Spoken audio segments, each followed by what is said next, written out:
തൃശൂർ മുള്ളൂർക്കരയിൽ യുവാവിന് കുത്തേറ്റു. പുതുവർഷം ആശംസിക്കാത്തതിനെ തുടർന്നാണ് ആക്രമണമുണ്ടായത്. ആറ്റൂർ സ്വദേശി സുഹൈബിനാണ് കുത്തേറ്റത്. ക്രിമിനൽ കേസ് പ്രതി ഷാഫിയാണ് സുഹൈബിനെ കുത്തിയത്. വിവരങ്ങളുമായി ആനന്ദ് പുത്തൂർ ചേരുകയാണ്. ആനന്ദ്, ഇന്നലെ രാത്രിയാണ് കൗമാരപ്രായക്കാരായ 2 പേർ ചേർന്ന് ഒരാളെ കുത്തി കൊലപ്പെടുത്തുന്ന ഒരു സാഹചര്യം ഉണ്ടായത്.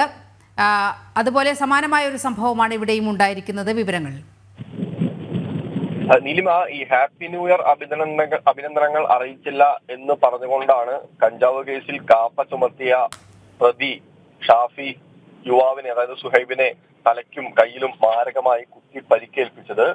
ഈ പരിക്കേറ്റ യുവാവ് ഇപ്പോൾ ഗുരുതരാവസ്ഥയിൽ തൃശൂർ മെഡിക്കൽ കോളേജ് ആശുപത്രിയിൽ ICUവിലാണുള്ളത്.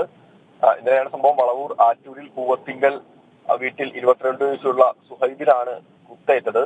അദ്ദേഹവും മറ്റു 4 പേരും കൂടി ബുധനാഴ്ച പുലർച്ചെ ചെറുതുരുത്തിയിൽ നിന്ന് ഈ ഗാനമേളയും കണ്ട് തിരിച്ച് ബൈക്കിൽ വരുമ്പോഴാണ് ഇത്തരത്തിൽ മുള്ളൂർക്കരയിലുള്ള ഈ മാക്ക് സമീപത്ത് വെച്ചുകൊണ്ട് ബസ് സ്റ്റോപ്പിൽ ഇരുന്ന ഒരു കൂട്ടം യുവാക്കളെ വിഷ് ചെയ്യുകയും എന്നാൽ തന്നെ വിഷ് ചെയ്തില്ല എന്ന് പറഞ്ഞുകൊണ്ടാണ് ഈ ഷാഫി ഇത്തരത്തിൽ കുത്തിയത് എന്നാണ് പറയുന്നത്.